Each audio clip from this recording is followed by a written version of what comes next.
So we're discussing chapter 16 today regarding acids and bases. I'm Hope. I'm Melissa. Mariangela. Matthew. Alright, so first we're going to talk about the properties of acids. The first property of acid would be a sour taste. It can dissolve in metal. It has a neutralizing base. Or when you take a litmus paper, the litmus paper turns from blue to red. Binary acids can have a hydrogen attached to a non-metal. So an example of this would be HCl or HF as an example. Acids have hydrogen attached to the oxygen.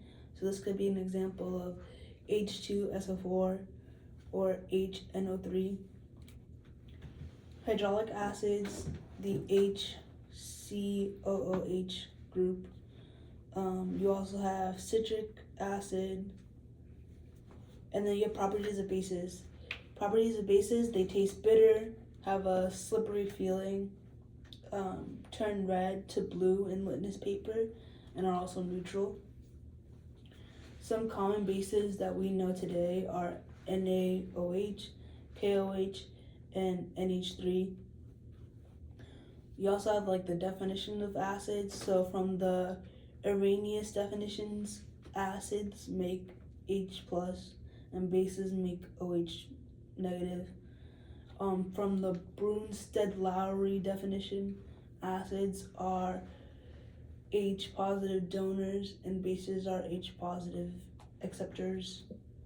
For the Arrhenius theories of acids, acids make H plus ions in water.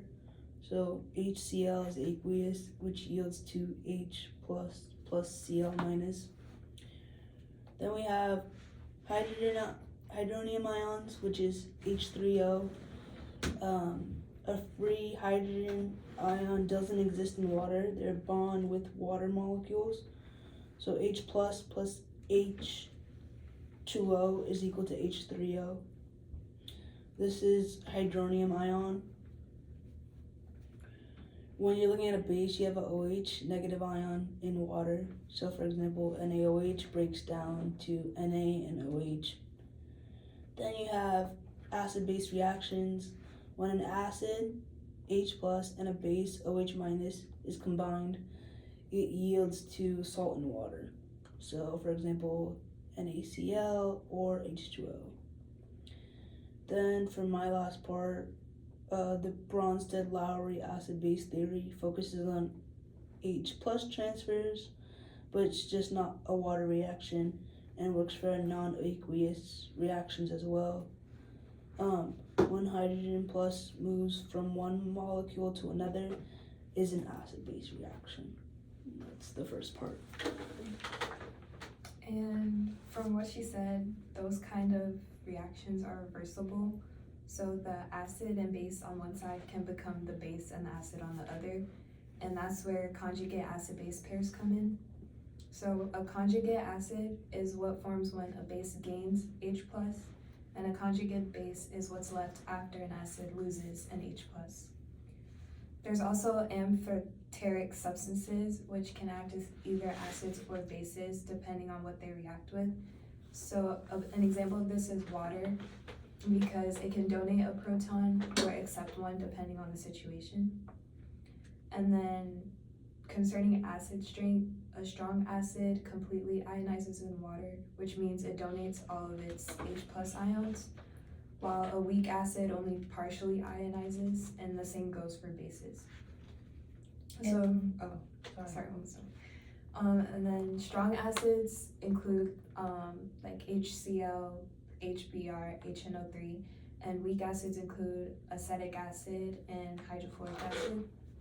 And lastly, acid and base strengths depend on how tightly the H plus is held in the molecule.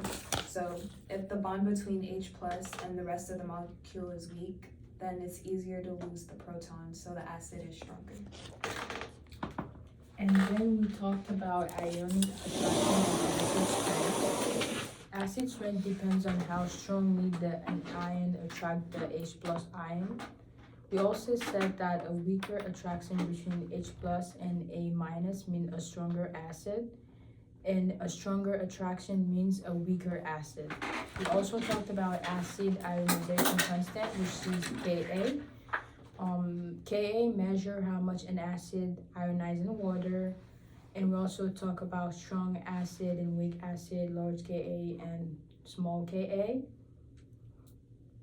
Then we talked about the autoionization of water. Water acts as both an acid and base.